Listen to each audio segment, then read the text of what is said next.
2019년 7월 일본의 아베 신조 정부는 우리나라를 상대로 화이트리스트 제외 조치, 즉 수출 간소화 우대국에서 제외했습니다.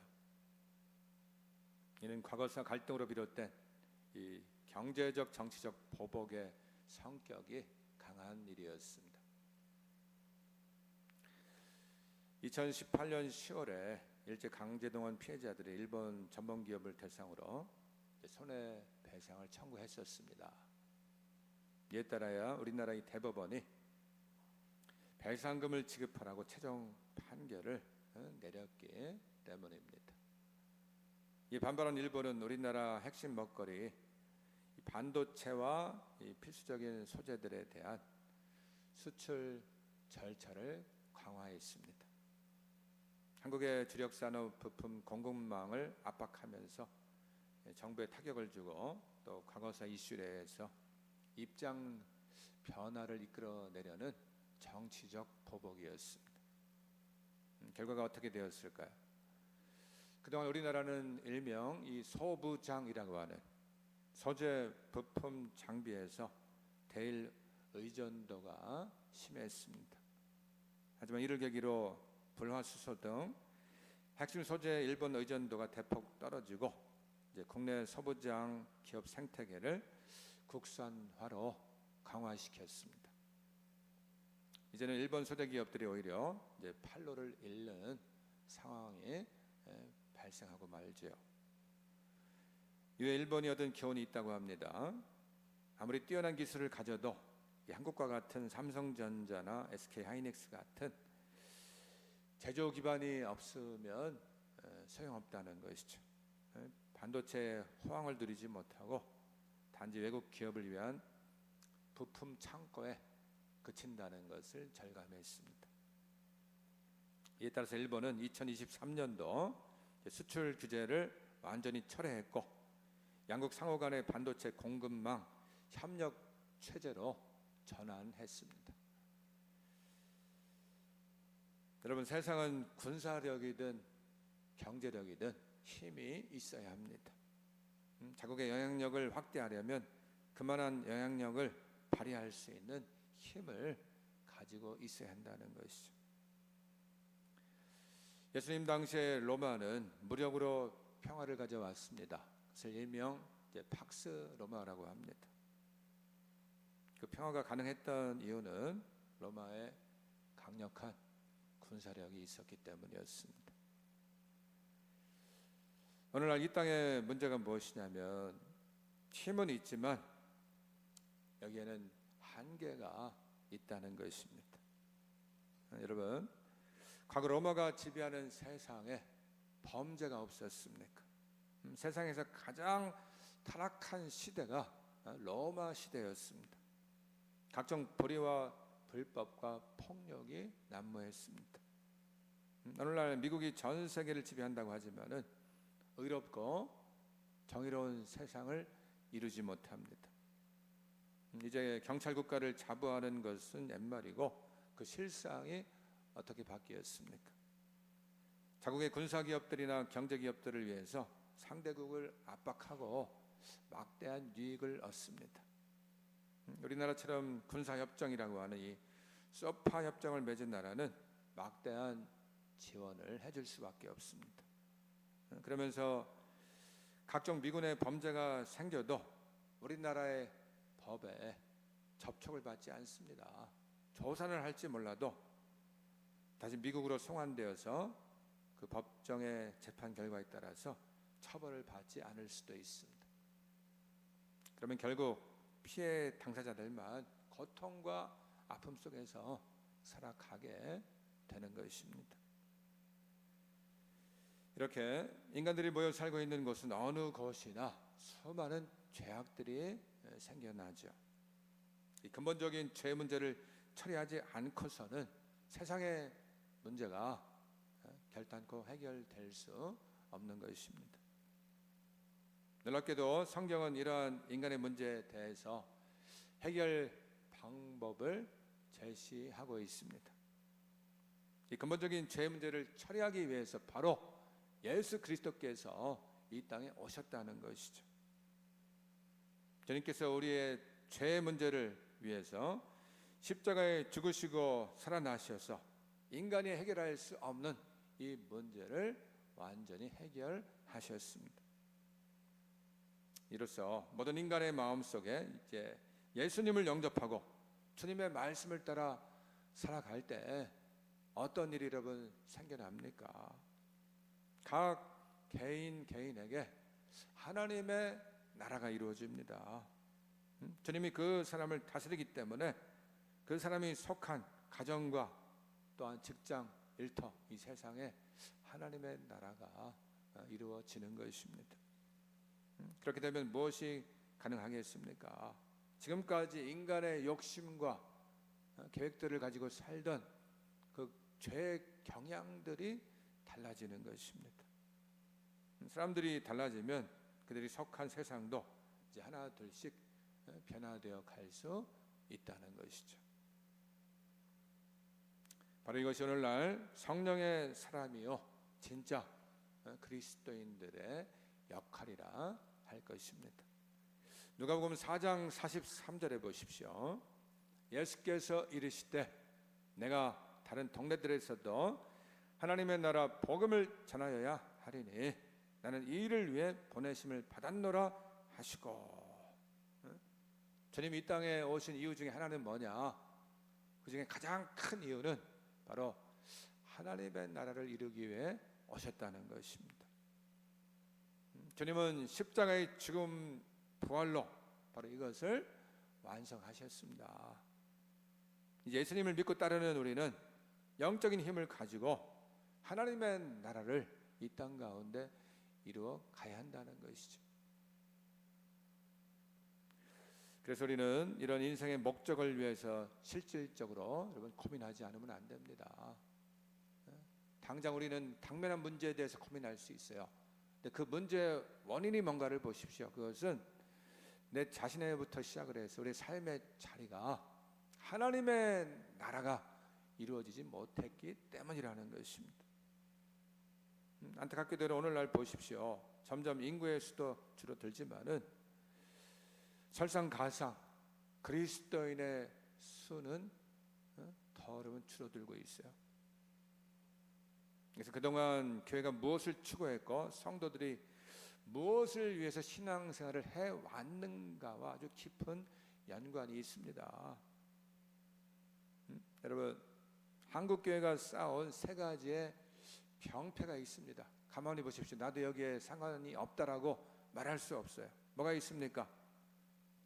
물질주의, 기복신앙, 이기주의입니다.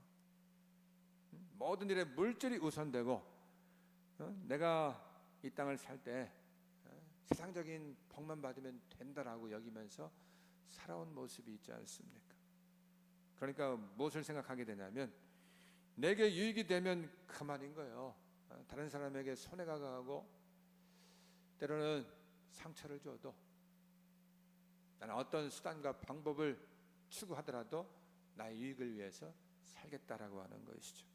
이기주의입니다. 당연히 추구할 하나님의 나라는 생각하지 않고 무엇보다 하나님이 세우신 교회의 목적을 상실하고 신앙생활을 해왔다는 것이죠. 진정 나의 신앙을 보십시오. 나는 하루하루 하나님의 나라를 이루기 위해서 살고 있으십니까? 분명히 알아야 될 건 뭐냐? 예수 그리스도를 믿고 있다고 한다면 그럼 이제 하나님의 나라는 내 안에서 이미 시작되었습니다. 그럼 이것을 어떻게 세상으로 확장해 나갈 수 있냐는 것이죠. 우리 주님께서 말씀하셨습니다. 오늘 보세요. 34절 보세요. 예수께서 그가 지혜 있게 대답함을 보시고 이르시되 내가 하나님의 나라에서 멀지 않도다 하시니 그 후에 감히 묻는 자가 없더라. 주님은 이 사람에게 아직 하나님의 나라가 이루어졌다 이렇게 말씀하지는 않으셨어요. 그러나 이 서기관이 하나님의 나라에 가깝도다라고는 말씀하셨습니다. 우리가 이 시간에 이 서기관의 대답이 무엇을 의미하는지, 또 주께서 말씀하시는 하나님의 나라를 어떻게 이루어 갈 수 있는지 살펴보도록 하겠습니다. 당시 유대인들은 모세 오경을 믿으면서 율법을 613개 조항으로 분류를 해서 지켰습니다. 이 조항들은 하나님에 대해서 지킬 조항, 그리고 사람들에 대해 지킬 조항으로 구성되어 있었습니다. 그런데 보통 어디에 더 관심이 기울어지겠습니까? 쉽게 말하면 여러분, 우리가 주님 앞에 나와서 예배 드리는 것이 더 소중하겠습니까? 아니면 사람들과의 관계 속에서 말씀대로 사는 것이 더 중요합니까? 어느 것이 더 중요한가요, 여러분? 둘 다 중요한 것입니다. 그런데 보통 예배에만 치우치는 경향이 있어요. 나는 열심히 그냥 주일 성수하고 예배만 드리면 된다, 이렇게 섬기는 모습을 믿음이 좋다고 하지만, 그러면서 실제 내가 다른 사람들과의 관계는 등한시한다는 것이죠. 좀 이런 맹점을 알고 서기관이 주님께 찾아와서 문제를 제기하고 있는 것입니다. 그래서 여러분, 주님께 질문한 내용이 무엇이었는가 보십시오. 28절 후반절에 보세요. 율법의 이 모든 계명 중에서 첫째가 무엇이니까? 라고 질문을 한 것이죠. 그랬더니 주님이 뭐라고 하셨습니까? 30절 같이 한번 읽겠습니다. 30절, 내 마음을 다하고 목숨을 다하고 뜻을 다하고 힘을 다하여 주 너희 하나님을 사랑하라 하신 것이요. 우리 주님은 내가 진실로 너에게 이르노니, 이런 표현을 많이 사용하시죠. 강조할 때 표현하시는 말씀입니다. 그런데 오늘 더 강조하고자 할 때 세 번을 반복한 단어가 있음을 우리가 발견할 수가 있어요. 마음을 다하고 목숨을 다하고 뜻을 다하고 힘을 다하여. 뭐가 반복되고 있습니까? 다하여라는 이 단어가 반복되고 있다는 것이죠. 한마디로 전부를 걸어야 한다는 거예요. 그러므로 우리가 실천할, 하나님의 나라를 위해서 정말 실천할 일이 뭐겠습니까? 먼저 하나님을 사랑하는 일에 나의 전부를 걸어야 합니다. 하나님을 사랑하라고 요구하시는 이유가 뭐겠습니까? 우리 하나님은 우리 각 사람을 사랑의 관계로 만나기를 원하시기 때문입니다. 하나님께서 우리에게 뭘 얻어내겠다라고 요구하는 게 아니에요. 여러분, 예수님은 우리를 위해서 이미 십자가에서 죽으셨기 때문에 우리에게 이런 관계를 요구하실 수 있으십니다. 그렇지 않습니까? 왜 주님이 나를, 나 같은 존재를 사랑하셨습니까? 이 땅의 인간들이 정말 죄에 매이지 말고 창조한 대로, 지어진 대로, 하나님의 형상대로 살기를 원하시기 때문입니다. 그래서 우선적으로 하나님의 나라는 내 마음속에 죄성을 이겨야 이루어지는 것이죠. 이스라엘 나라가 하나님의 통치를 빼앗기고 로마 시대 가운데 이 식민지 상태가 된 이유가 어디 있었습니까? 자기들 속에 있는 죄 유혹을 이기지 못했기 때문이었어요. 그런데 인간의 마음속에 있는 이 죄성은 인간의 노력으로는 안 된다는 것이죠. 그래서 하나님의 나라가 시작되려면 예수님을 믿은 이후에 내 안에 여러분 중요한 사건이 일어나야 됩니다. 그게 뭐냐? 바로 내가 주님을 사랑해야 한다는 것입니다. 내가 하나님의 사랑만 받고 사는 게 아니에요. 여러분, 내 마음을 들여다보십시오. 나보다 나를 먼저 사랑하신 그 사랑을 깨닫고 나는 정말 나의 전부를 걸어서 주님만을 사랑하고 있냐는 것이죠. 사랑한다고 말한다고 하면 내 삶에 주님보다도 더 사랑하는 것이 있어서는 안 될 것입니다. 요한 1서 2장 15절 보십시오. 이 세상이나 세상에 있는 것들을 사랑하지 말라. 누구든지 세상을 사랑하면 아버지의 사랑이 그 안에 있지 아니하니. 하나님을 사랑한다고 하면은 하나님이 항상 나의 첫 번째가 돼야 한다는 것입니다. 사랑하는 여인들을 보십시오, 여러분. 서로 사랑하면 그 가슴에서 여러분 애타지 않습니까? 늘 보고 싶고 함께 있고 싶고 옆에 있어도 그 마음이 차지 아니하니까 어떻습니까? 서로 껴안지 않습니까? 껴안아요. 내 안에 뭔가 차지가 않아가지고. 우선순위가 사랑의 대상이라는 것이죠. 그 대상을 향한 목마름, 이 갈급함이 있는 것입니다. 시편 기자는 주님을 향한 사랑의 고백을 이렇게 고백하고 있어요. 이 고백이 우리의 고백이 되어야 되겠습니다. 시편 42편 1절로 3절 보십시오. 하나님이여 사슴이 시냇물을 찾기에 갈급함같이 내 영혼이 주를 찾기에 갈급하니이다. 내 영혼이 하나님 곧 살아 계시는 하나님을 갈망하나니 내가 어느 때 나가서 하나님의 얼굴을 배울까. 사람들이 종일 내게 하는 말이 내 하나님이 어디 있느냐 하오니 내 눈물이 주야로 내 음식이 되었도다. 할렐루야. 여러분, 내가 만나고 싶은 사람이 있는데 만나지 못하면 내 가슴에 그리움이 사무치지 않습니까? 이 사슴은 원래 열이 많은 동물이기 때문에 들판이나 이 절벽을 뛰어다닐 때 목이 마르면 견딜 수가 없습니다. 그래서 자동적으로 물을 먹으려고 갈급함을 가지고 이 물을 찾아 헤매인다는 것이죠. 동물의 왕국도 보면 어떻습니까, 여러분? 그 강물 속에 지금 악어가 도사리고 있어요. 언제 이 동물들이 찾아올까? 강가에 그냥 사자들이 어스렁거리고 있어요. 그래서 사슴이 모르겠습니까? 모르지 않아요. 그럼에도 불구하고 그 갈급함을 채우기 위해서 강가로 나가서 그 물을 먹는다는 것이죠. 바로 주님을 향한 이 마음이 오늘 시편 기자의 마음 상태였다는 것입니다. 우리가 왜 이런 마음으로 주님을 찾아야 되겠습니까? 인간은 하나님과 교제하며 살도록 창조되어졌습니다. 그러므로 여러분, 만들어진 대로 사십시오. 자꾸만 만들어진 대로 안 살고 내 마음대로 내가 하고 싶은 대로 내 감정을 쫓아 살려고 하니까 문제가 계속 생겨난다는 것이죠. 그래서 행복이 없는 것입니다. 이스라엘 백성들이 죄짓고 포로로 끌려가서 여러분 이것을 깨닫고 고통 중에 뭐라고 부르짖었습니까? 우리가 진정 하나님을 사랑하며 하나님의 성전에서 예배드릴 수 있도록 해달라고 간청했지 않습니까? 그들이 하나님보다도 다른 것들을 더 사랑했음을 회개할 때 하나님께서는 바벨론 포로에서 이제 돌이키게 하심을 볼 수가 있습니다.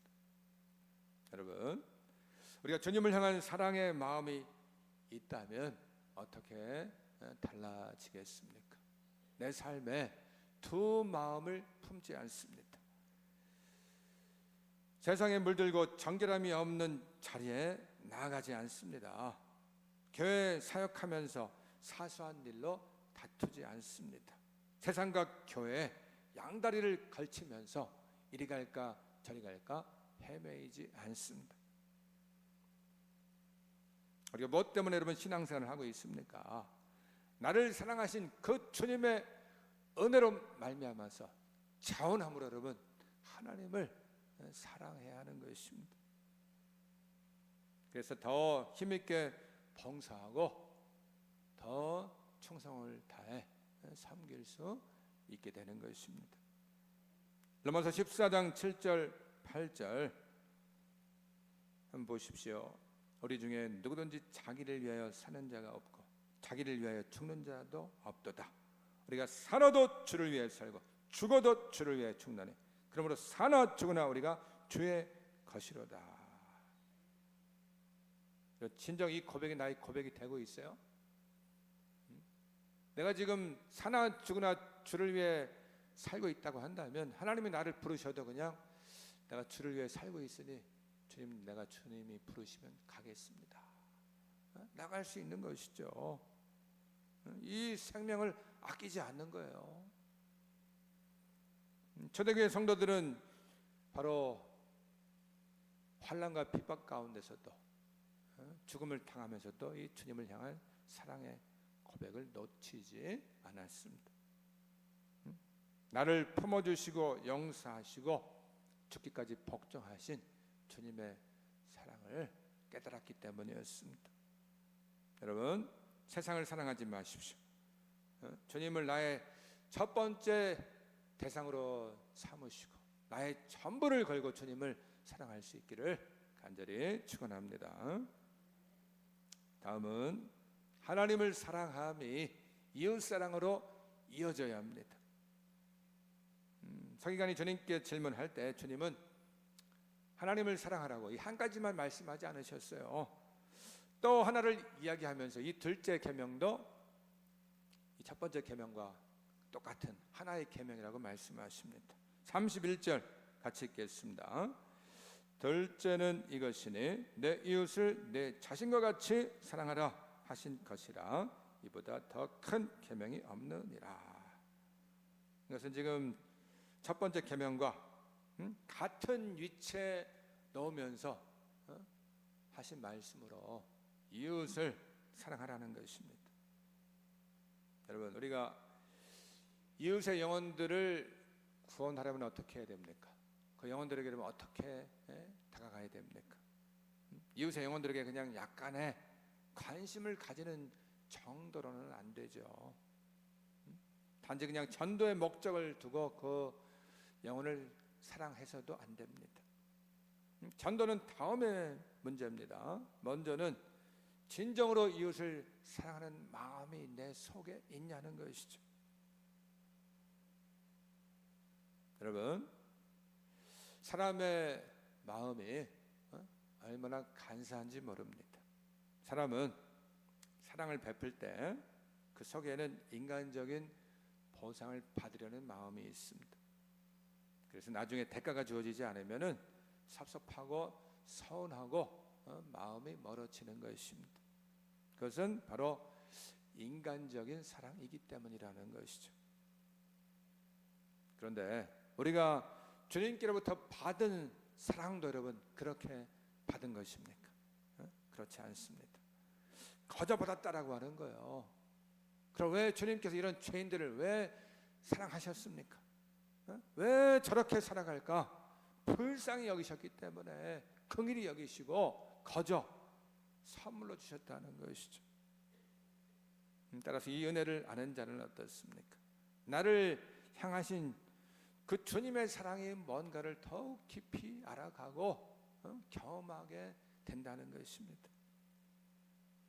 여러분, 왜 첫 번째 주님을 향한 사랑이 중요하겠습니까? 32절에 보세요. 서기관이 이르되 선생님이여 옳소이다. 하나님은 한 분이시요 그 외에 다른 이가 없다 하신 말씀이 참이니이다. 이 서기관은 보통 서기관과 다릅니다. 여러분, 성경에 화 있을진저 이 서기관과 바리새인들 할 때 그 서기관이 아니에요. 보통 이 책망하신 보리와는 완전히 다른 사람이었습니다. 이 사람의 고백이 뭐예요? 유일하신 신은 하나님뿐이라는 것이죠. 그렇게 인간을 사랑하실 수 있는 분은 여호와 하나님 외에 이 세상에 다른 존재는 없다는 것입니다. 여러분, 이 사랑을 우리의 이 마음 가운데 간직하시기 바랍니다. 이 사랑을 우리가 소유할 때만이 이웃 사랑도 가능하게 되어지는 것입니다. 우리는 기억해야 되겠습니다. 하나님 사랑이 우선이지만은 그 사랑은 반드시 무엇으로 나타나야 되느냐? 반드시 이웃 사랑으로 나타내야 한다는 것입니다. 따로 떼어 생각할 수도 없고 이것이 나타나야만 그 사랑을 증명할 수가 있는 것입니다. 그렇다면 주님께서 여러분 우리에게 요구하시는 이웃에 대한 이 사랑의 수준은 어느 정도겠습니까? 단지 그냥 나 외에 다른 사람들을 도와주라는 정도가 아니에요. 주님은 원수까지도 사랑하라고 하셨지 않습니까? 마태복음 5장 44절에 보세요. 나는 너에게 이르노니 너희 원수를 사랑하라. 너희를 박해하는 자를 위하여 기도하라. 여러분, 초점이 뭐겠습니까? 초점이 어디에 있어요? 기도하라 했어요. 기도하라. 왜? 인간의 마음으로는 안 되기 때문에. 여러분, 우리의 사랑의 한계는 무엇이겠습니까? 신학자 마틴 부버가 나와 너라는 책을 통해서 인간의 모습을 그대로 지적했습니다. 인간은 이 땅에 함께 살지만 아이러니하게도 서로를 소외시킨다는 것입니다. 상대를 인격으로 바라보지 않고 나에게 이익을 줄 수 있는 대상으로만 바라본다는 것입니다. 그래서 I and you, 나와 너의 인격적 관계가 아니고 다른 사람을 볼 때 I and it, 그 사람을 대상으로만 본다는 것이죠.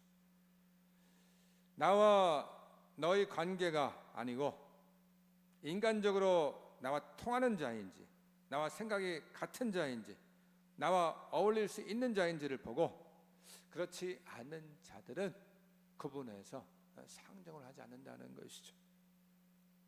따라서 여러분, 이웃을 사랑하려면 어떻게 해야 됩니까? 이런 나의 죄성을 이겨야 한다는 것입니다. 주님이 나의 죄를 감당하셨듯이 그 십자가의 마음으로 상대에게 나가면서 내 안에 나를 공격하는 이런 죄된 본성을 이겨야 된다는 거예요. 그래서 기도하라고 말씀하는 것입니다. 무슨 여러분 죄된 본성이 있습니까? 하나님의 뜻을 거스르고 나의 주장을 내세우려는 이 죄성이 있습니다. 사람을 탓하고 환경을 탓하고 상황을 탓하는 그런 죄성이 있다는 거예요. 내가 십자가 사랑으로 나가려고 할 때 가로막는 이 죄성을 우리 모두가 십자가에 못 박으시고 뚫어내시기를 간절히 소망합니다. 주님과 동행하면서 여러분, 결단코 우리는 주님이 주시는 이 마음을 잃어버리지 않아야 합니다. 반드시 주님의 사랑이 이웃 사랑으로 나타나야 하겠습니다. 정말 세상의 모든 영혼들을 바라볼 때 어떻게 바라봐야 되겠어요? 주님이 바라보는 마음으로. 저 사람이 저렇게 살면 안 되는데, 하나님의 형상대로 지어진 대로 살아야 되는데, 그 회복을 위해서 우리가 이웃 사랑을 잘 실천하시기를 간절히 축원합니다. 그 다음은 이웃의 몸과 영혼을 자기 자신처럼 사랑해야 합니다. 33절에 보세요. 또 마음을 다하고 지혜를 다하고 힘을 다하여 하나님을 사랑하는 것과 또 이웃을 자기 자신과 같이 사랑하는 것이 전체로 드리는 모든 번제물과 기타 제물보다 나으니이다 그랬어요. 이 서기관은 당시에 다른 유대인들과 다르게 아주 성경을 바르게 알고 있었습니다. 하나님을 향한 사랑은 종교적 헌신이나 단순한 열심이 아니고 반드시 이웃 사랑으로 나타나야 된다는 것이죠.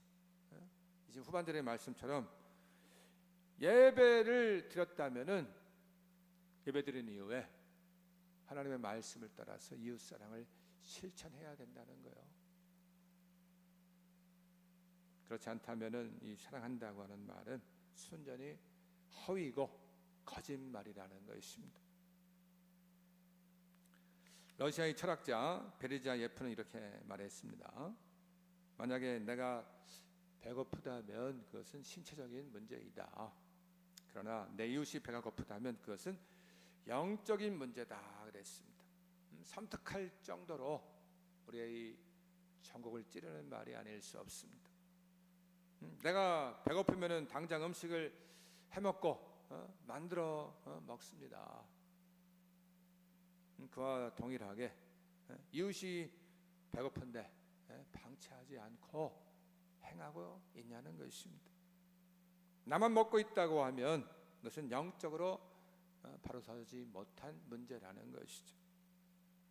입술로만 사랑하는 것이고 실천하지 못하는 사람이라는 것입니다. 여러분, 신앙이라고 하는 것은 이 세상과 관계없이 그냥 하늘만 쳐다보고 주님만 바라보고 사는 것이 아닙니다. 반드시 내가 처한 환경과 사람과 상황에 연결이 되어진다는 것입니다. 우리 교회에 이 처한 현실에 한번 실질적으로 적용을 해보도록 하겠습니다. 최선을 다해서 식사를 준비하고 성도들이 점심시간에 맛있게 식사를 했습니다. 그날따라 다양한 음식이 많고 맛있어서 성도들이 오랫동안 먹다 보니까 식사 시간이 길어졌습니다. 그리고 설거지거리도 양이 많이 늘어났습니다. 식사 담당자들은 열심히 설거지를 하지만 오후 예배 시간이 다가오고 있습니다. 어떻게 해야 되겠습니까? 내 일이었다고 한다면 당장 팔을 걷어붙이고 당장 해결할 마음을 떠올리지 않겠습니까? 자신의 열정과 시간을 성도와 나누어 감당하면 더 빨리 마무리할 수가 있죠. 설거지가 끝나고 서로의 교회에 대해서 칭찬하면서 격려를 아끼지 않는다고 하면은 이웃사랑의 실천이 되는 것입니다. 요즘 생존 경쟁의 시대요, 이기적인 시대다 보니까 과거보다 잘 살게 되었어도 사회생활을 하는 것이 만만치가 않습니다. 저녁에 가족들이 지쳐서 이제 들어오면은 저마다 휴식을 원할 것입니다.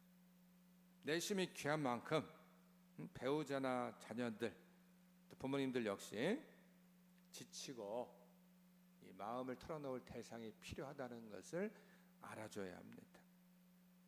그래서 상대방의 이야기를 경청하고 가사도 서로 분담할 때 사랑이 샘솟을 수가 있습니다. 또한 여러분, 누군가 나에게 실수를 하거나 오해로 인해서 관계가 서먹해졌다고 해보십시오. 시간이 지나 해결되기를 바라지 말고 내가 실수할 때 상대가 나를 용서해주고 배려해주기를 원하지 않겠습니까? 동일하게 상대방에게 다시 다가올 기회를 주는 것입니다. 먼저 안부를 묻거나 용서의 손을 내밀 때 내 자존심보다도 상대와의 회복을 우선시하면서 이웃사랑의 모습이 실천되는 것입니다. 여러분, 누구나 죄와 이 고통, 그로 인해 파생되는 문제 가운데 살아가고 있습니다. 이 모든 것을 끊는 것은 십자가 사랑밖에 없음을 믿으시길 바랍니다. 우리 주님은 하나님의 나라가 여기 있다 저기 있다 하지 말라고 말씀하셨어요. 하나님의 나라는 너희 마음에 있다, 너희 마음에 있다라고 말씀하셨어요.